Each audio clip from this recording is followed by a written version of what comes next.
अवादा पवन ऊर्जा कंपनीचे खंडणी प्रकरणात आणि संतोष देशमुख यांच्या खून प्रकरणात न्यायालयीन कोठडीत असलेल्या वाल्मिक कराड याचे नवनवे कारनामे समोर येत आहेत. शासन आणि प्रशासनात वाल्मिक कराड याची किती दबदबा होता हे याआधीही अनेक वेळा दिसून आलं. बीड प्रकरणात सामाजिक कार्यकर्त्या अंजली दमानिया यांनी सुरेश दस यांच्याबरोबर जोमाने लढाई दिली. आता त्यांनी वाल्मिक कराडची नवी ऑडिओ क्लिप शेअर करून तो गुन्हेगारांना अभय देण्यास पोलिसांना कशा पद्धतीने फोन करत होता हे दाखवण्याचा प्रयत्न केला. दुसरीकडे पोलीस निरीक्षकांनी दमानिया यांचे आरोप फेटाळून लावले. साहेब, तो आपलाच पोरगा आहे. वाल्मिक कराड याचा पोलीस निरीक्षकांना फोन. आता याबद्दल जाणून घेऊयात. बीड येथील पोलीस निरीक्षक शीतल बल्लाळ आणि वाल्मिक कराड यांच्यातील एक फोन कॉलवरील रेकॉर्ड अंजली दमानिया यांनी समाज माध्यमांवर प्रसिद्ध करीत गुन्हेगारांना अभय देण्यास पोलिसांना आदेश करणारा आका असे म्हणत नवा बॉम्ब फोडला. वाल्मिक कराड, दादा वाल्मिकांना बोलतोय. शीतल कुमार बल्लाळ, ओम नमः शिवाय. अण्णा काय म्हणताय? वाल्मिक कराड, काय नाही, त्या सनीला नका गुंतवू. आता संशयामध्ये झाली, आता त्याच्याकडून चूक, तो माफी मागतोय, जाऊ द्या, सोडा त्याला. शीतल कुमार बल्लाळ, अरे अण्णा, सनीबद्दल शिफारस करू नका. वाल्मिक कराड, दादा तुमचा भाऊ आहे मी. शीतल कुमार बल्लाळ, अण्णा पण प्लीज सनीबद्दल शिफारस करू नका. वाल्मिक कराड, योगेश सोबत जमत नाही म्हणून तो तिकडे गेला होता.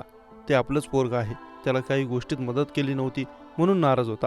शीतल कुमार बल्लाळ, तुमचा फोन आल्यावर त्याला सगळीच मदत केली आहे अण्णा, पण SP साहेबांनी त्याला चेक करायला सांगितलं आहे. वाल्मिक कराड, अच्छा अच्छा. शीतल कुमार बल्लाळ, तुम्ही एक SP साहेबांना फोन करा.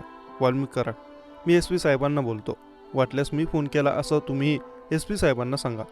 ते आमदाराचं नाही दादा, तिथले लोकल राजकारण आहे. शीतल कुमार बल्लाळ, त्याच्याकडे गेलाय म्हणता, तो आमदाराकडे गेलाय.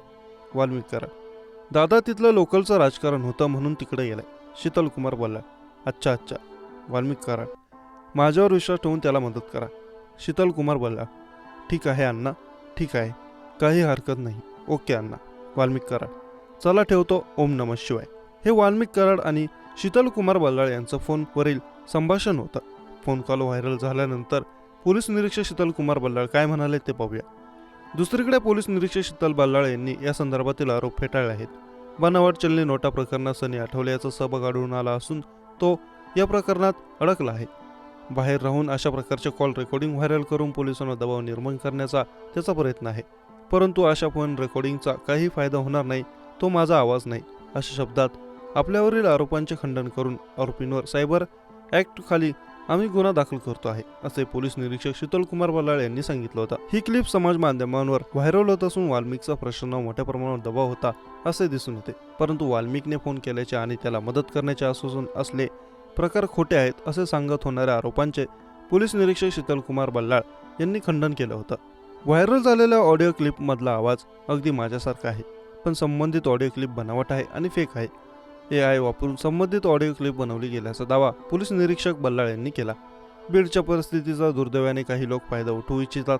सनी आठवले हा बनावट चलनी नोटा प्रकरणात आरोपी आहे, त्याला अटक होणार नाही, आम्ही त्याचा शोध घेत आहेत. पोलिसांनी अटक करू नये. बदल्याच्या भावनाने किंबहुना पोलिसांना दबाव येण्याच्या भावनेने तो असे कॉल व्हायरल करण्यासारखी कृत्य करत असावा, परंतु आम्ही मागे हटणार नाही. आम्ही चांगलं काम करत राहू, असे पोलीस निरीक्षक बल्लाळ यांनी सांगितलं. तसेच सत्यता पडताळणीसाठी सायबर विभागाला अर्ज केला आहे. सायबर विभाग सत्यता पडताळतील आणि आवश्यक कारवाई करतील, परंतु हे नक्की आहे की पोलिसांनी कारवाई करू नये यासाठीच आरोपी सनीचा हा सगळा प्रयत्न असल्याचं वारंवार बल्लाळ यांनी सांगितलं.